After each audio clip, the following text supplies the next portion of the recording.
imaginable. Before we get into our evil agenda for today, make sure to hit the subscribe button to follow for more videos like this, hit the like button if you enjoyed this video, and leave comments in the comment section to give feedback on my videos so I can make my future videos in better quality. So today on the agenda, we will discuss the internet classic known as Sonic.exe. This grandfather or ancestor, if you will, is where most gaming creepypastas come from. Cliches such as the Gore and Blood also came from here, and although I personally think Godzilla NES did it way better, this was sort of the first popular creepypasta to do so. Even though Sonic.exe used to scare me as a mere child, I think Sonic with Bloody Eyes is not an actual threat in the long run. So enough about that, let's move on to the story, shall we?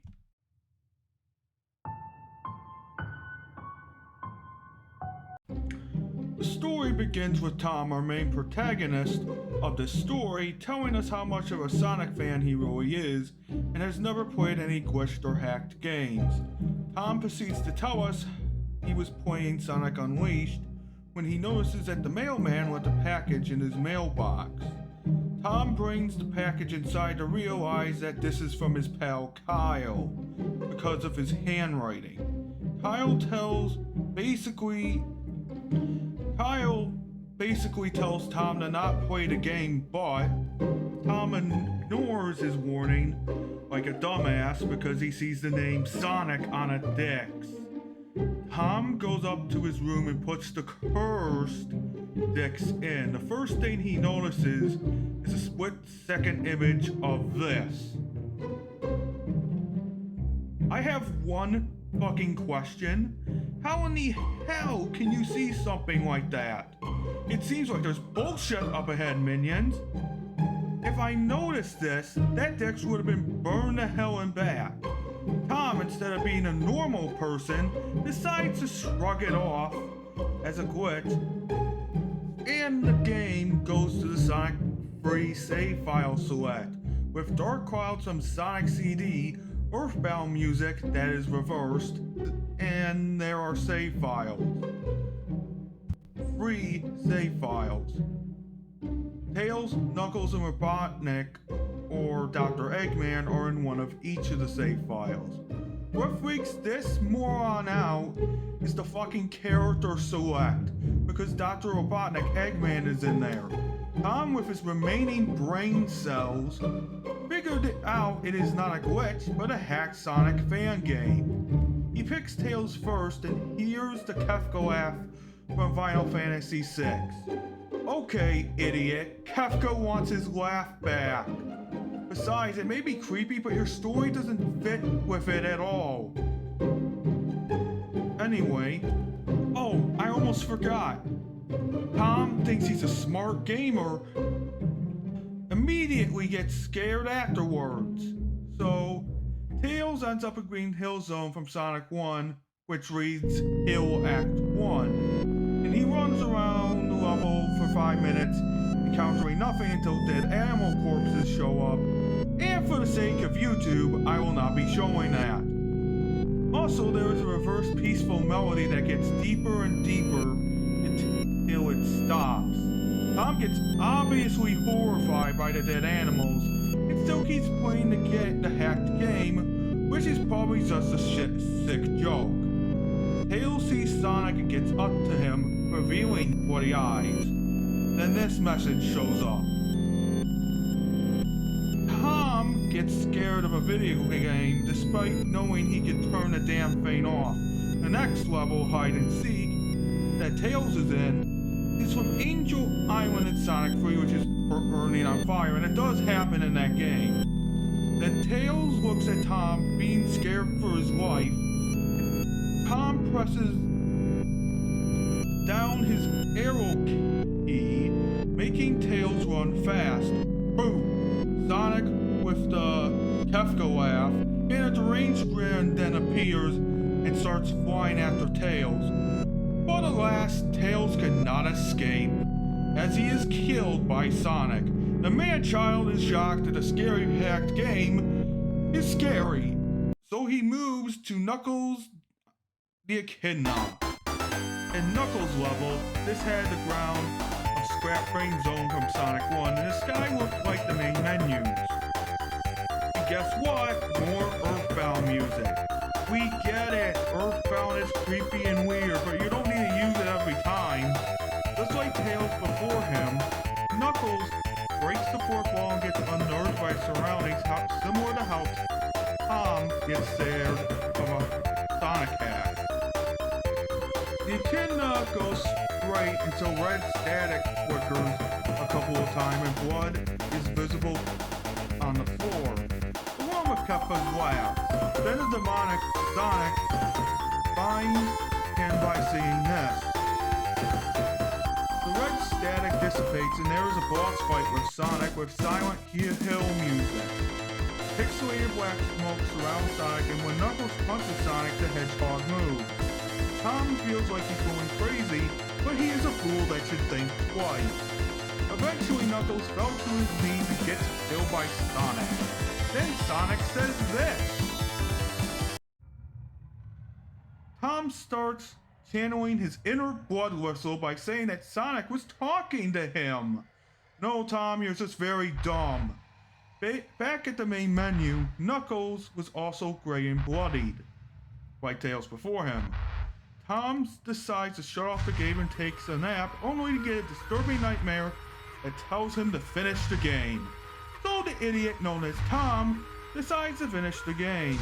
We then see Robotnik or Eggman with a creepy mansion-like themed level, with Hill Act 1 song playing in the background. Tom notes that this enemy of Sonic looks paranoid and breaks the fourth wall as well. Eventually, Robotnik Eggman goes down the stairs, only for Tom to notice the level got more creepy. After Kefka's laugh is once heard again by Tom, making him scared, Sonic appears in front of Robotnik, and this image appears with "I am God" on it.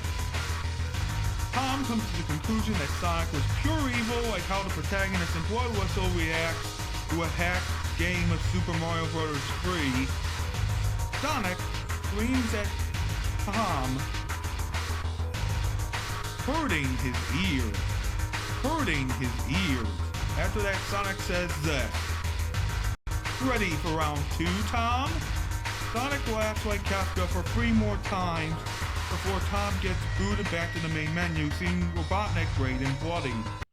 Tom cries at the video game characters and feels pity for them.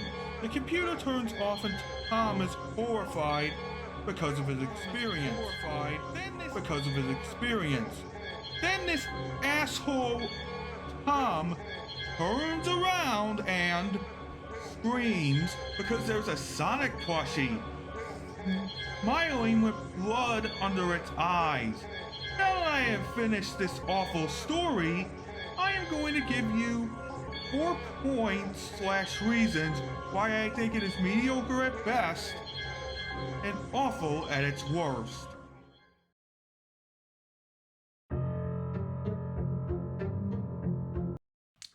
Where can I begin with these morons?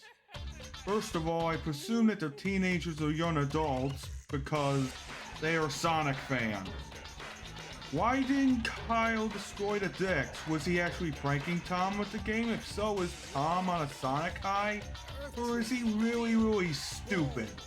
Well, I think the former is possible because of Tom saying he's a total Sonic fan just like everyone else.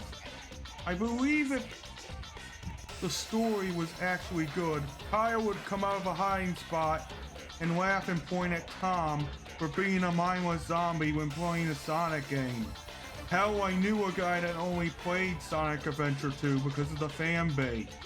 Tom getting scared of a blood-stained plushie is like me getting scared of the Kool-Aid Man commercials.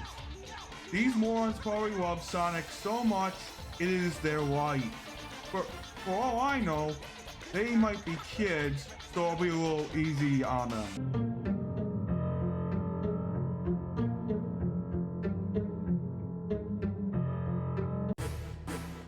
Sonic plushie with blood is a very, very bad plot twist for a creepypasta, and even Tails' doll was horrible about this, except it attacked and killed people and did something with its life.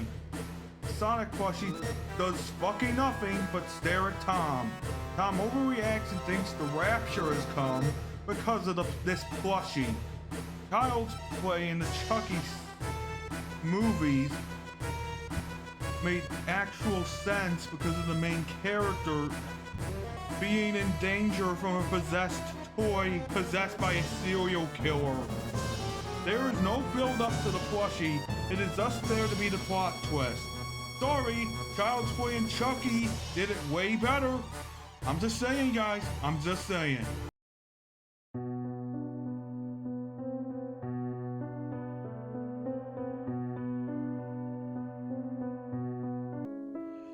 According to my research about the allegations of JC the hyena being the predator, I think they may be completely true, and this disgusting human being should be in jail.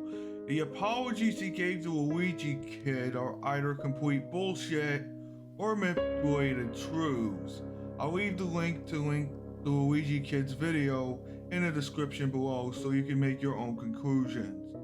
JC the hyena claims to be remorseful for what he did to those minors, but if he was truly remorseful, he should have turned himself in. Even before him being an exposed predator, JC the hyena was still a big asshole to everybody, including his rant, which I will read now. I deeply regret to inform you all that I received some bad news. The admins of the Creepypasta wiki have finally decided to delete Sonic.exe off of the wiki on the grounds that it was badly written and had too many cliches and was a bad example of what should be a creepypasta. Full freaking horseshit. As you can see, I am furious with the fact that my masterpiece, which has won the hearts of millions and has made a massive impact on the internet, is being brought down by a bunch of jealous, arrogant, retarded, furry haters. But that does not mean I'm just gonna sit down and take this lightly. No. They've been messing with the bull and now they called out the horns. Listen everyone, I need your help with this. We are at war here. I want every Sonic.exe fan who is reading this to get the word out. I want you to tell every other Sonic.exe fan out there, every fanatic, every artist, every follower of my creation about this. Tell your friends who are also Sonic.exe fans if they have to. Tell them that we have to keep the spirit of Sonic.exe alive. Make more fan art, make more videos, block the haters, praise Sonic.exe like you never have before. Build websites dedicated to his greatness. Whatever you gotta do to keep him alive and strong, just do it. The deletion of Sonic.exe from the wiki is but a minor cut on our flower of greatness, my friends. And that cut has done nothing but further the spreading, and we are the pollen of this flower. We need to prepare for our victory over the haters. The haters need to bleed for their crimes. Rejoice, my fellow Sonic.exe fans. Our glorious little hellspawn shall have the laugh yet. This will be his ultimate victory, the ultimate segregation of the internet itself. Okay, I still think he's an asshole for writing that on the internet, but this man has since apologized for doing that, and people do change, but JC the hyena really needs to face the consequences for what he did. And all we know, he might have been lying to cover his ass. If he's telling the truth, well, these minors or people need to have closure for what JC the hyena did.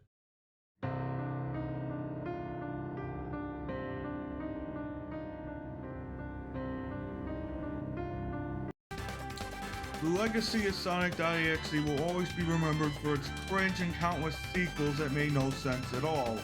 Sonic.exe's legacy still goes on to this day because of YouTubers like Luigi Kid or PewDiePie. Even though the creepypasta sucks so much, there have been countless fan games and fan stories that completely fix the story, turned it into something truly horrifying. Needle Mouse VHS is one of these examples and is still going on to this day. Instead of Tom and Kyle being complete idiots, it makes them be actual good characters that have regrets and curiosity. Sonic.exe is more of a paranormal threat and is very sympathetic because of the crap she went through. Yes, Sonic is a girl in this one, so I'll leave that in the description as well. Friday Night Funkin' also helped with Sonic.exe's legacy by spreading it to the next generation and reinvented it as well. Kids even know what Sonic.exe is now and confuses Sonic.exe for other characters.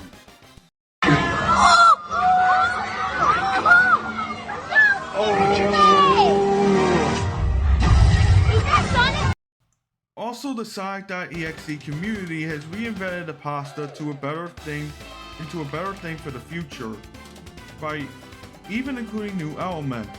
There's even a crossover with Castlevania and Sonic in it, which is related to Sonic.exe, but I thought it was a pretty good thing. However, even if the original story is a classic, it still blows, period, on the story.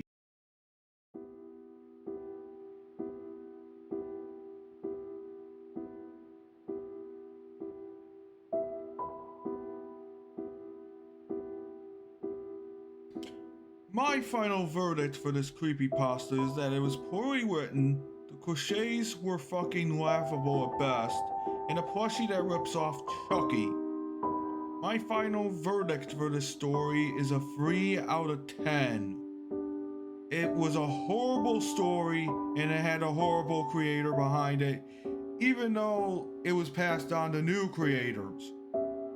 So, my loyal minions, that is all the time we have today. So don't forget to subscribe to my channel, like this video, and comment in the comment section so I can make better videos in the future. Lord Phantom out.